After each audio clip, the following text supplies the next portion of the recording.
They put you through the test. They just put it in front of you. So you want to do, we can do a dress. Oh, hell yeah. They slide in that dress, zip it up and put the lipstick on and the eyes, and they're happy with it. They're comfortable doing that. They're fine. Some people don't believe in God, but do believe in the devil. Where'd the devil come from? How do you believe in one and not the other? You don't believe evil exists? We see the collections. And when it's happening, everybody, oh, I can't believe they did that to them. Well, they made that deal a long time ago, and he's here to collect. I mean, we all knew what was going on in Hollywood, but let me let you in on a little secret. You don't have to be in Hollywood to sell your soul. Y'all know what time it is. Saints, stand up. The city's watching. We walk different, kingdom in the soul, got the glow with it. Armor on heavy, but the robe fitted. Oil in my steps, so I slide through the pressure. Grip with the grace, every move is measured. This ain't hype, it's holy. Still riding clean, but my spirit stay low-key. Lying in my chest when the dark start pressing. Word in my mouth, that's a real loaded weapon. Not here for the likes or the clicks, I'm called. Fire in my bones, I can't fake with y'all. From the block to the booth, let the truth be known. Saints in the city, we don't stand alone.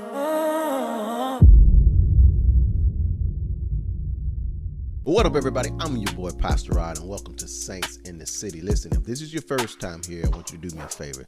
Hit the like button, hit the share button, and the subscribe button. Like this video so others like yourself can find this video. Because this is one of the places where the Bible meets the block and purpose finds you in the process. Man, check this out. So, Omar Gooding, that's Cuba Gooding Jr.'s brother. You know, the guy played in Fighting Temptations, Radio, he won an actor. And then Omar is the younger brother who was in Smart Guy, classic. But he came out and he got the internet blazing. He pretty much told us what we already knew, and it's about Hollywood. So check it out. Hollywood's got lights, they got cameras and contracts, but behind the curtain is something darker at work.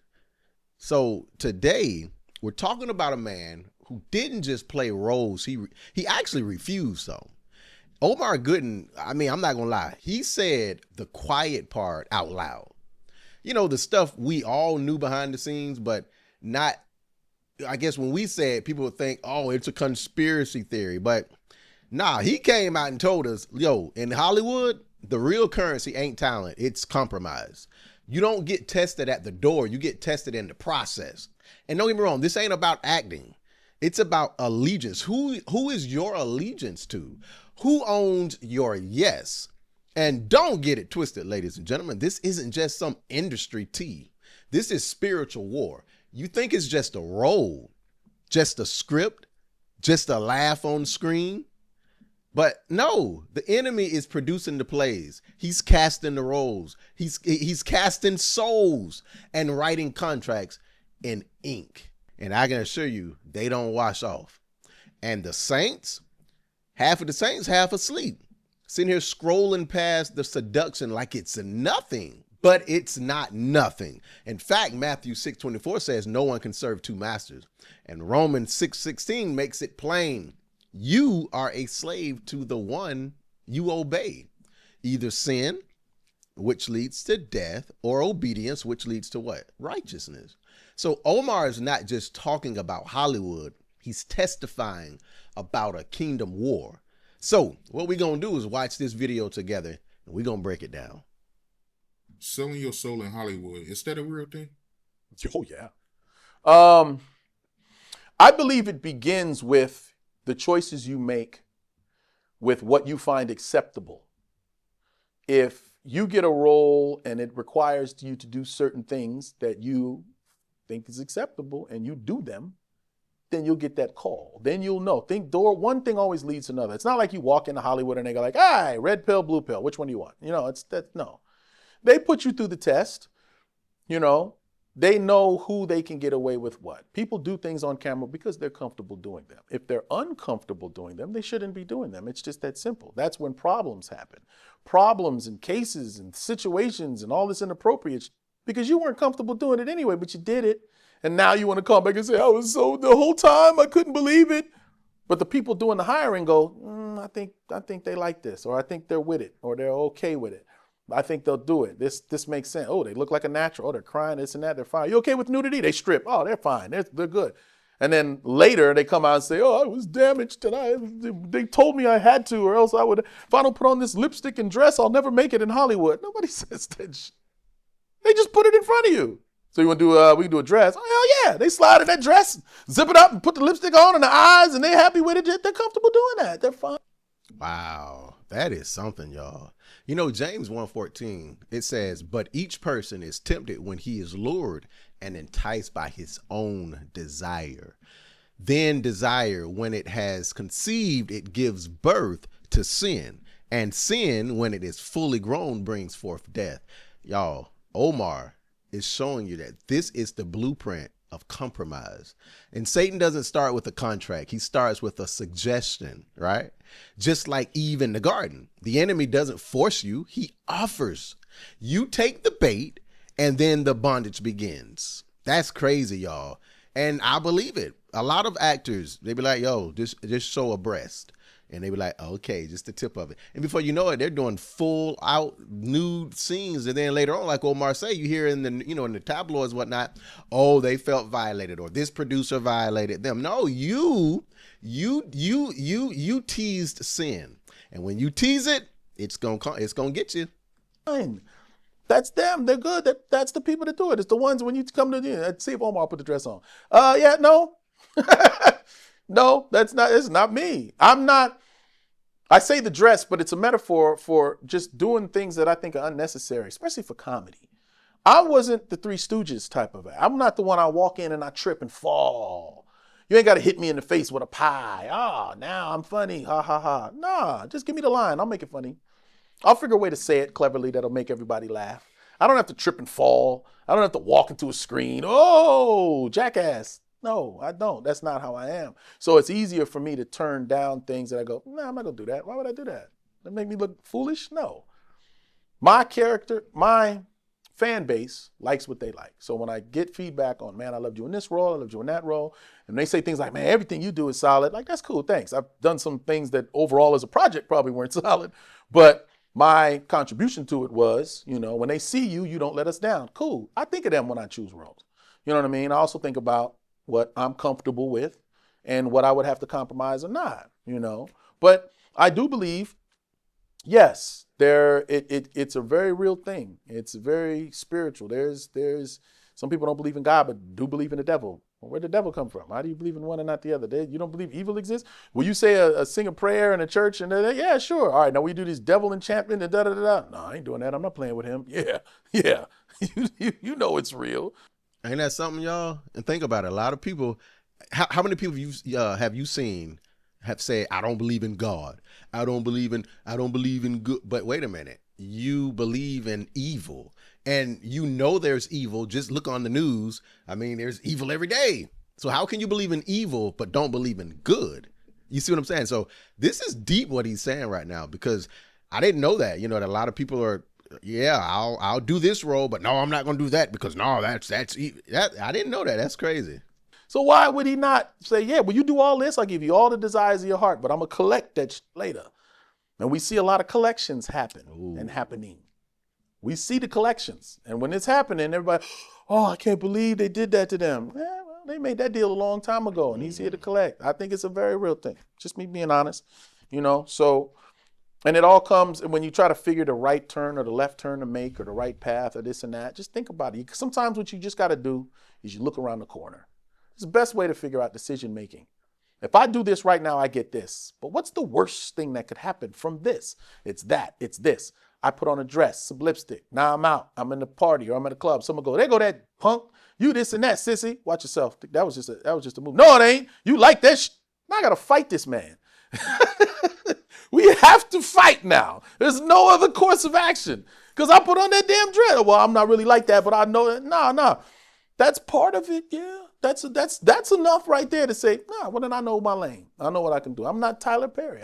You're not comfortable in manhood. For one, that's not manhood. But let's. Hey, man. Y'all hear that? You listen to what he said. A man putting on a skirt, a dress, a wig, women's wig, that is not manhood. Tyler Perry, I know a lot of y'all like Tyler Perry. You love the Madea. He makes you laugh. It's a woman. It's an abomination. And I like how Omar just said, he said, yo, that's not manhood. It's not manhood. It's a disgrace to especially the black men. Let's not go there. What I'm just saying is it's the choices you make. And then if you make this choice, that choice, Hollywood sees you've already made these choices, well, then I'm sure you have no problem with this. Now we'll give you all you want and you keep packing our agenda. We know whatever we give you, you'll do. So here, we'll give him all the money he wants because we say, now you're doing this because this is the agenda we want to push. This is what we want to make black men look like. This is what we want the picture of. So here, you got your money. Now go do it. That's selling your soul. You don't have a soul. It means you don't have a say. You just do what they tell you to do. Somebody thought I would do that and sent me a script and said, I'm doing this and I'm doing that. And I said, no, I'm not. But they already paid me. So I give them what I want to give them. Here, this is what you get, some push-ups. Anything else? Nope. We got to find another way now. We got to find another way because he didn't do what was on the script. Put a camera in the dressing room before he leaves. Tell him to take his shirt off real quick, put a change about that. You know what I mean? That type of thing. But yes, I totally believe there's that. I've never been fortunately faced with okay, this is what it is. You know, I think people like Dave Chappelle have, and they said, look, this is what we doing now. This is what we doing. This is the money on the table. Your choice. And he said, nah, fuck that. You know what I mean? Kudos to him. He survived, came back even stronger. You know what I mean? Now, if you guys are familiar or you're not familiar with the David Chappelle, remember he left. He went to Africa or something like that. Like he was like, I'm out. But no, seriously. And he was scared, thinking people was gonna kill him. But now you see, Omar has given us the actual scoop of what happened, right? It's dangerous, but that's one kudos to Dave Chappelle. He's like, yo, I'm not kissing their butt. Right? That's what he said. I'm not kissing your butt. I'm not going to put on a dress. I'm not doing that. I'm not selling out for the fame or for the money. I think everyone has that moment. You have to make that choice, that decision. It may be professionally. It may be while you pulled over by the cops. It may be out at a club somewhere. You know what I mean? But everyone gets that choice. We all hope, pray that we make the right one. And I saw you make a comment about how it's actually actors that's not living because they sold their soul. Yeah. Wow. It's tough, man. And when the collection happens, it happens. And I don't even think it's because it's that they not here. It's, well, I mean, yeah. No, it is because they're not here. I ain't going to backtrack what I said now. I mean, it's true. You make that wrong choice, and then if you don't play ball with what they want to do, you know, they'll take you out. That's the sad thing. You know, it's tough, man. Life is tough. If you overthink it, you go crazy. All the things that can go wrong right now to you right now could just your whole world up. So, hey, you heard what he said? He said that the collection happens. If you don't do what they say, see y'all, this ain't no conspiracy theory. We kind of knew it. So when you see these actors, these celebrities dying mysteriously or suddenly, it ain't always an accident. The collection, what he's saying, the collection. It's a dangerous world out there. It's a secret society, so to say. So you start to look at the Kevin Harts, all of these people who have just boom, blown up. Notice one thing about them all. They all seem to have wore dresses and skirts or acted like a woman at some point. So you don't think about it. You just make the best choices because it's, you know, you got to have fun in the control. You really got to control your environments now. There's cameras everywhere. There's phones everywhere. You may think it's funny. It may go viral in the wrong content. Now you're getting judged by the court of public opinion because you said some wild at a nightclub or, you know, X, Y, Z, good and bad things. You got to be careful how you engage strangers. They got people killing people off of internet beef. That's crazy to me. These people get brave behind the camera and then they want to take that shot. You got to be careful on so many different levels, man. That's true. But yeah, there's definitely a they, and there's factions and all the, you know, secret society and all that type of there's a lot of closed door. There's a lot of them, you know. Cool thing now is there's so many different outlets and platforms that you can use. You're not just limited to, you know, this TV show or this network or this and that. There's so many different streaming and platforms and so on and so on. I don't think it's so much like, I got to do this. This is the only thing showing right now. Like, please. You have an option on your phone to watch 1 million different things right now. So, you know, hopefully we just learn to make better choices because it's all common sense and it all catches up. I think the examples that we've been seeing a lot lately in the news with all of these cameras and all of these abilities to track people let you know, don't do no stupid shit. Whether it's spiking a drink or taking a drink, whatever you're doing, hey, we're watching, and then all of a sudden everything will catch up to you. You know, I just want to say this real quick. What he's saying, obviously, I want you to know it don't just happen in Hollywood. Think about this. You have people, maybe you are guilty of this, will do anything for a position, anything for attention. Hopefully there ain't nobody watching this. But have you ever seen that person on the job? Wants this new position, and a lot of these old pervert bosses, these male bosses, they'll take advantage of this. Oh, you want the position? What will you do for me? And then, you know, these desperate people, because Hollywood's no different, they're desperate. Desperate for what? Attention, fame, position. These desperate people, these people will set aside their morals, and then they'll begin to say, yeah, what's up? Okay, just for a position, just for money, y'all. So don't act like this is only happening in Hollywood. This is happening everywhere. You personally, you don't have to say their name, but do you know an actor that died because they sold their soul? Sure. I mean, sure. The person I'm thinking of, it may have happened before we met, so that, you know, when I just see him just kind of splash and go, it's like, oh, but then you see the real-time situations now, and you're just like, damn, could they have been avoided? Maybe not. You know, when they feel like they're really in anguish and they're really going through real life, you're going, damn, that sucks, man. But what did you know? Shit, my brother. Shit, what happened to my brother, man? You know, You did him dirty. he found success. Yeah, and he found success. He reached the top, the mountaintop at the beginning of his career. He reached the mountaintop. It's like, now what? You know what I mean? When you're up there so early, you know, I don't envy that. Like, I wish I won an Oscar for Baby Boy. That'd have been awesome, right? But how would I have handled that? With a new body and I was already getting flirted with too much. An Oscar too? Oh, nigga, be dead. Ain't no way I would have survived that. Ain't no way. God has a plan. He know. Take your time. Maybe I'll get it when I'm like Morgan Freeman. For now, you know, you look at the stories and the lessons and that have happened to the ones before us, and you hope to try to say, well, let me do better than that. That can't be me. Maybe I won't do this as much or that. I'm sure my brother looks at a couple things he did and was just like, yeah, I probably shouldn't have did that. But not criminal just bad judgment that makes it look bad. Like when he was going through a lot of the stuff, people were saying in the comments, because that's the world we live in, the comments. People were like, oh, we already knew he was a wild boy. They didn't say he was guilty. They just said, we just know he's wild. That's how he is. He likes to have fun. He's enjoying himself. He won. Once you win, you're like, I won. It's party time. You know, and then when other little problems come up later, you're like, I probably could have handled that better, but I was young, or the reputation that was around me weren't people that I knew. He's fired more agents than I have. He's had different people handling this and that and third aspects of his life. You know, I think he's solid now with the people he has around him. You know, he had to learn the hard way. But again, I hate speaking about somebody else. I'm not in their skin, so I don't know. But just from the outside looking in, I can learn from the lessons. And a lot of those are, you know, whatever happens, this legal stuff here, but you still have people making those decisions, and the people are looking at you and going, oh, yeah, but you did this, so why wouldn't that happen? One thing definitely leads to another all the time. Consequences. You heard what Omar said. They don't walk you into Hollywood and hand you a red pill or a blue pill. They test you. They put it in front of you. They watch what you'll do. Saints, that's the same test the serpent gave Eve in the garden. Y'all remember? It wasn't a command, but it was a choice. It was a subtle suggestion.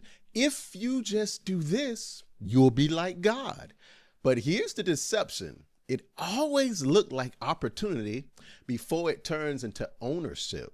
Omar said, they'll give you all you want as long as you keep packing their agenda. That's not just a Hollywood thing. That's a hell thing. The devil's been running that place since Luke chapter 4. Remember, when he came to Jesus, he said all of the kingdoms of the world and their glory, if he would just bow. But Jesus said what? It's written, worship the Lord your God and serve him only. You see, the devil will give you the world. He just wants your worship in return. And once you sign that invisible deal, ladies and gentlemen, Omar said it best. You don't have a soul anymore. You don't have a say. And that's what Jesus was talking about in Matthew 16. He said, what does it profit a man to gain the world and in the end lose his soul? And we're watching it happen in real time. The collections, like Omar called them, the sudden deaths, the moral breakdowns, the public meltdowns, those are the wages of a contract sin wrote, but Satan enforces it. Omar said, we see it happening and people say, I can't believe that happened to them. But the deal was made a long time ago. That line right there, that's prophetic, because sin's payment don't come all at once. They come when the spotlight fades, when the applause dies down, when the same people that lifted you up once can't save you from what's now come to collect. Saints, the devil doesn't care if you're an actor, a CEO, or a preacher. His whole goal is the same: gain your world, lose your soul. That's why we can't be seduced by fame, by influence, by viral moments, because behind the bright lights, ladies and gentlemen, are real demons negotiating destinies. Please don't let them cast you in their production, because God's already written your script. It's called purpose. Who's walking in their purpose? If you're walking in your purpose, type purpose as you watch this. So when the world offers you a deal, remember this: if Satan's handing out contracts, the ink is your integrity. Choose Christ over clout, truth over talent, eternity over exposure. Because in the end, every deal gets collected, but the ones sealed by the blood, well, they've already been paid in full. You see, the world's loud, but the saints still gotta see. This is Saints in the City, where we don't fold, we fight different. Fake with y'all, from the block to the booth, let the truth be known. Saints in the city, we don't stand alone.